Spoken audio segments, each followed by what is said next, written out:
যুক্তরাষ্ট্র ইরানের বিরুদ্ধে সামরিক কার্যক্রমে যে ঘাঁটি ব্যবহার করছে সেই যুক্তরাজ্যের একটি বিমান ঘাঁটিতে ভয়াবহ আগুন লাগার খবর পাওয়া গেছে।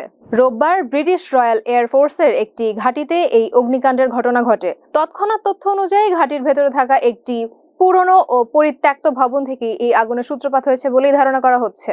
সামাজিক যোগাযোগ মাধ্যমে ছড়িয়ে পড়া ভিডিও ফুটেজে দেখা যায় একটি ভবন থেকে ঘন ধোঁয়া আকাশে ছড়িয়ে পড়ছে। আগুন নিয়ন্ত্রণে আনতে দ্রুত ঘটনাস্থলে পৌঁছে যায় ফায়ার সার্ভিসের একাধিক ইউনিট। আগুন নেভানোর সময় ভবনের একটি অংশ ধসে পড়ার ঘটনাও ঘটে বলে জানা গেছে। তবে স্বস্তির বিষয় হচ্ছে এই ঘটনায় এখনো পর্যন্ত কোনো হতাহতের খবর পাওয়া যায়নি।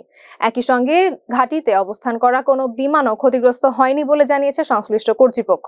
এদিকে ঠিক কি পরিমাণ ক্ষয়ক্ষতি হয়েছে তা এখনো স্পষ্ট নয়। স্থানীয় কর্তৃপক্ষ জানায় আগুনের ধোঁয়া ছড়িয়ে পড়ায় আশপাশের বাসিন্দাদেরকে সতর্ক থাকতে বলা হয়েছে এবং ঘরের দরজা জানালা বন্ধ রাখার পরামর্শ দেওয়া হয়েছে। উল্লেখ্য, মধ্যপ্রাচ্যে উত্তেজনা বৃদ্ধির পর গত মার্চ মাসে যুক্তরাষ্ট্রকে সামরিক অভিযানের জন্য এই ব্রিটিশ ঘাঁটি ব্যবহারের অনুমতি দেয় যুক্তরাজ্য সরকার। ফলে সাম্প্রতিক এই অগ্নিকাণ্ডকে ঘিরে নিরাপত্তা ও কৌশলগত গুরুত্ব দিয়ে নতুন করে আলোচনা শুরু হয়েছে।